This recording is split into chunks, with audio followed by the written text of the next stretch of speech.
Welcome back to ఇది నిజం.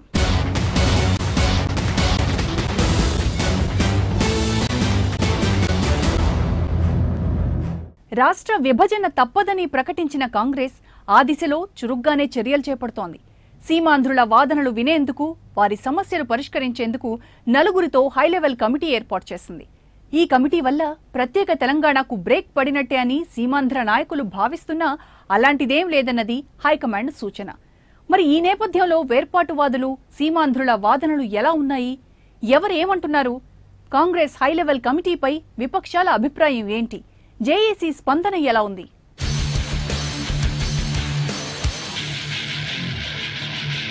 సమస్య పరిష్కారం అయ్యే వరకు ప్రజాస్వామ్యంలో చర్చలు జరగాల్సిందే. ఇది నియంత్రిత దేశం కాదు, నేను నిర్ణయించాను అని నాయకులు చెప్పే పరిస్థితి లేదు. అది కాంగ్రెస్ సభ్యులుగా మేము గౌరవిస్తున్నాం. మిగతా పార్టీలు కూడా దయచేసి నేను 7 నెలల నుంచి చెప్తున్నాను, మీ అందరూ కూడా తెలుసు. ఆ రోజు చంద్రబాబు నాయుడు గారు విజయవాడ వస్తున్నప్పుడు, కృష్ణా జిల్లా వస్తున్నప్పుడు నేను నిలదీశాను, నేను కలుస్తానని చెప్పాను.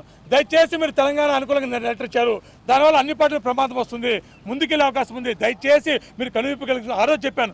7 నెలలు తెలుగుదేశం నాయకులు కళ్ళు తెరుచుకోలేదు, ఇవాళ మాట్లాడుతున్నారు. అందుకని ఇవన్నీ కూడా ఎందుకు చెప్తానంటే, మీడియా పరంగా మీరు దయచేసి అందరినీ నిలదీయండి. ఎందుకంటే ప్రజలు ఉద్యమిస్తారు, ఆ ప్రజా ఆకాంక్ష మమ్మల్ని ప్రశ్నించండి, అంతేగాని పార్టీల పరంగా కాదు, నాయకుల పరంగా మనం ప్రశ్నించండి. ఏం చేశారు ఇంతకాలం?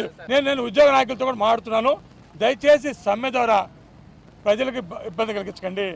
ఇవాళ యూపీఏ ప్రభుత్వం ముందుకెళ్లకుండా ఆపగలిగాం కాబట్టి ఇవాళ మీ జీతాలు పోగొట్టుకొని మీ రోడ్డు ఎక్కి ప్రజలకు ఇబ్బంది కలిగించే అవసరం లేదనుకుంటాను.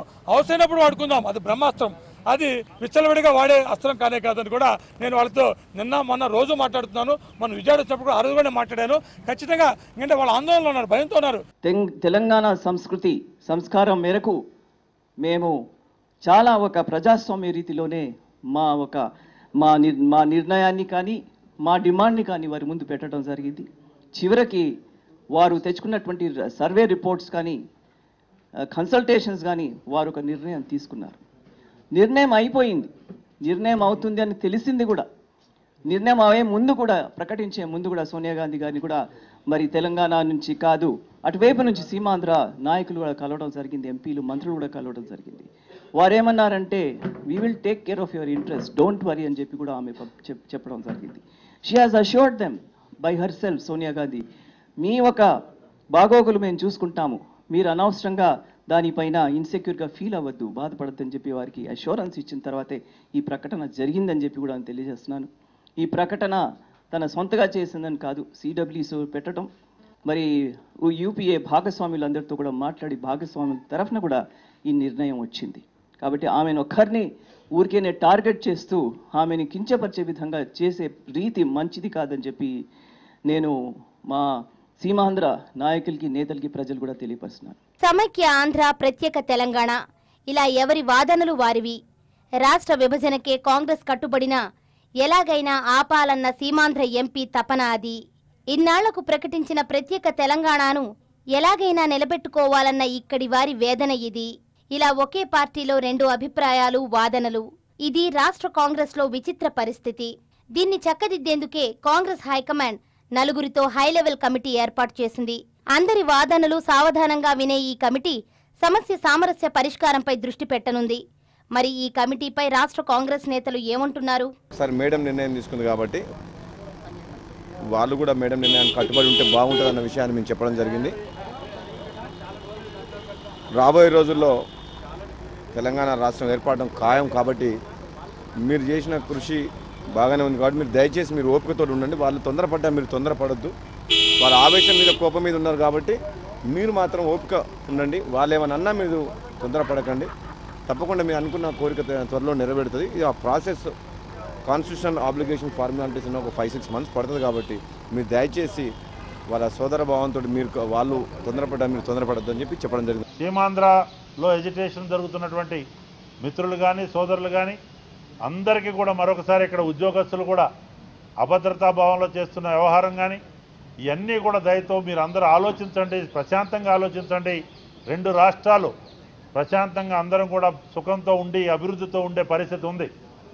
ఇక్కడ నేను కూడా తెలంగాణ ప్రాంత అన్ని పార్టీల సోదరులకు కూడా నేను మనవి చేసేది, ముఖ్యంగా జంట నగరాల్లో మరి దరిదాపు 5 దశాబ్దాలు 6 దశాబ్దాలుగా ఉంటున్నటువంటి సెటిల్ అయి తెలంగాణ వారిగా ఇక్కడే అన్ని రకాలుగా ఓటర్స్ అయ్యి అన్ని రకాలుగా రైట్స్ ఉండి ఉన్నటువంటి వాళ్ళకి సహజంగా కొన్ని మాటల వలన సరే కేసీఆర్ మాట్లాడినటువంటి మాటల్లో రకరకాల అర్థాలు వచ్చిన నేపథ్యంలో కొంత అభద్రతాభావం ఉన్న నేపథ్యంలో ఆ అన్ని అసోసియేషన్లతో కాలనీ స్థాయిల్లో కూడా పోయి వాళ్ళ అభద్రతాభావం తొలగించాల్సిన బాధ్యత మనందరిపైన ఉంది. ఎంప్లాయీస్తో కూడా కలుసుకుందాం, టీములుగా మార్చి మనం అందరం ఏర్పడి ఆ రకంగా అందరితో కూడా ఇంటరాక్ట్ చేసి ఒక సద్భావన కార్యక్రమం తక్షణం చేపట్టాల్సిన అవసరం కాంగ్రెస్ పార్టీ ప్రముఖులతో సహా ముఖ్య నాయకులు ఇతర పార్టీలు టీడీపీ కానీ బీజేపీ కానీ టీఆర్ఎస్ కానీ అందరూ కూడా ఈ కార్యక్రమం ఒక సామరస్య కార్యక్రమం చేపట్టాల్సినటువంటి పరిస్థితి. ముఖ్యంగా మేము ఆల్రెడీ సఫర్ అయినాం మిత్రులారా. నేను కోరేది ఏమిటంటే రాయలసీమ ఆంధ్ర మిత్రులకు ఫోల్డెడ్ హ్యాండ్ తోడిన రిక్వెస్ట్ ఏమిటంటే దయచేసి మేము ఆల్రెడీ ఒకసారి మాకు అనుభవం కలిగింది. 900 మంది సోదరిమణులు చనిపోయారు. మళ్ళీ మీరు రెచ్చగొడితే మళ్ళీ వాళ్లకు అన్యాయం జరగకుండా అక్కడ ప్రాంత యువకులకు అన్యాయం జరగకుండా చూసే బాధ్యత అక్కడ ఉండే నాయకులపైనది. నిర్ణయం జరిగిపోయింది. ఇక నిర్ణయం వెనుక పోదని నిన్న చాకో చెప్పాడు, అదేవిధంగా జనార్దన్ త్రివేది చెప్పాడు, అదేవిధంగా దిగ్విజయ్ సింగ్ చెప్పాడు. ఒకసారి సిడబ్ల్యూసీలో నిర్ణయం జరిగిన తర్వాత అది మళ్ళా మారే పరిస్థితే లేదు. మరోవైపు కమిటీల పేరుతో మరోసారి కాంగ్రెస్ డ్రామా ఆడుతోందని విపక్షాలు విమర్శిస్తున్నాయి. ఇక సీమాంధ్ర కాంగ్రెస్ నాయకుల్లో చిత్తశుద్ధి లేకపోవడం వల్లనే రాష్ట్ర విభజన జరుగుతోందని ఆ పార్టీ వీడిన నేతల వాదన. కేంద్ర మంత్రులుగా మీ అందరికీ ఈ రాష్ట్ర విభజన జరుగుతాదని తెలుసు. ఇప్పటికి కూడా డ్రామాలు ఆడుతున్నారు. కావూరు సాంబశివరావు గారు మిమ్మల్ని 6 మాటలు పార్లమెంటు సభ్యునిగా ఎన్నుకున్నారు. ఒక్క తూరి మీ ప్రాంతానికి రాండి, మీ ప్రజల మనోభావాలు గమనించండి. చిరంజీవి గారు మీరు ఈరోజు కేంద్ర మంత్రిగా ఉన్నారు. మీ సొంత ఊరిలో కూడా ఓడిపోతే తిరుపతిలో మిమ్మల్ని గెలిపించి మీకు పట్టం కట్టినారు. ఒక్క తూరి తిరుపతికి వచ్చి ప్రజల మనోభావాలు గమనించండి. పురంధరేశ్వరి గారు మీరు ఎక్కడో పుట్టి ఎక్కడో పెరిగినారు. వైజాగ్ ప్రజలు మిమ్మల్ని పార్లమెంటు సభ్యులుగా ఎన్నుకున్నారు. మీరు వైజాగ్ ప్రాంతానికి వచ్చి మీ సొంత నియోజకవర్గానికి వచ్చి మీ ఆఫీసులో కూర్చొని పరిస్థితులు ఆకలింపు చేసుకోండి. వనబాగ లక్ష్మి గారు మీరు కేంద్ర మంత్రులంతా బయటికి వచ్చి డ్రామాలు ఆడుతున్నారు. ఈ విభజన చేస్తున్నాము, మీ అందరికీ చెప్పినాము, మీరు మళ్ళా ఇప్పుడు ఇక్కడికి ఎందుకు వచ్చినారు అని కాంగ్రెస్ పార్టీ అధిష్టాన వర్గం మీ ముఖం మీద ఎంగిలి మూసి బయటికి పంపిస్తాంది. బయటికి వచ్చి మీరు ఏదేదో మాట్లాడతాను. ఇలా ఎవరికి వారు తమ బాణి వినిపిస్తుండగా మరోవైపు పొలిటికల్ జేఏసీ కూడా అప్రమత్తమైంది. ప్రకటించినట్టుగా వెంటనే ప్రత్యేక తెలంగాణ కార్యాచరణ చేపట్టాలని జేఏసీ డిమాండ్ చేస్తోంది. ఈ పార్లమెంటు సమావేశాల్లోనే తెలంగాణ బిల్లు ప్రవేశపెట్టాలని కూడా మేము డిమాండ్ చేస్తున్నాం.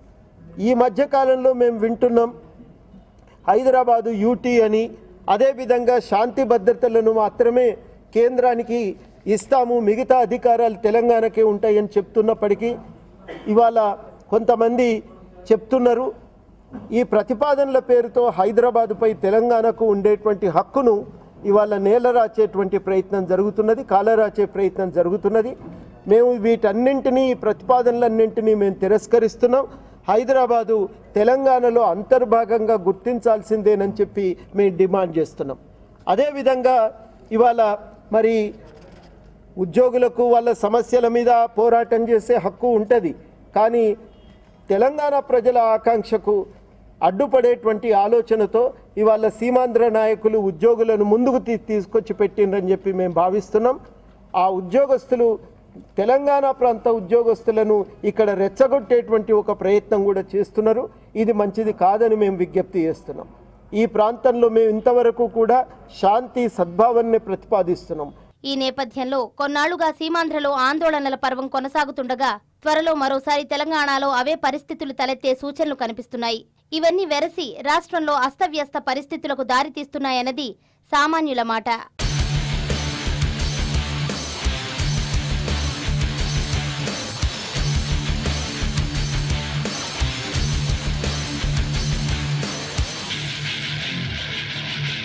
హై లెవెల్ కమిటీతో ప్రత్యేక తెలంగాణ కమిట్మెంట్ పూర్తవుతుందా? ఏం జరిగే వీలుంది? ఎవరేమంటున్నారో చూసాం కదా. మరో ఇంట్రెస్టింగ్ సబ్జెక్ట్ తో మళ్ళీ కలుద్దాం. Till then keep watching I news.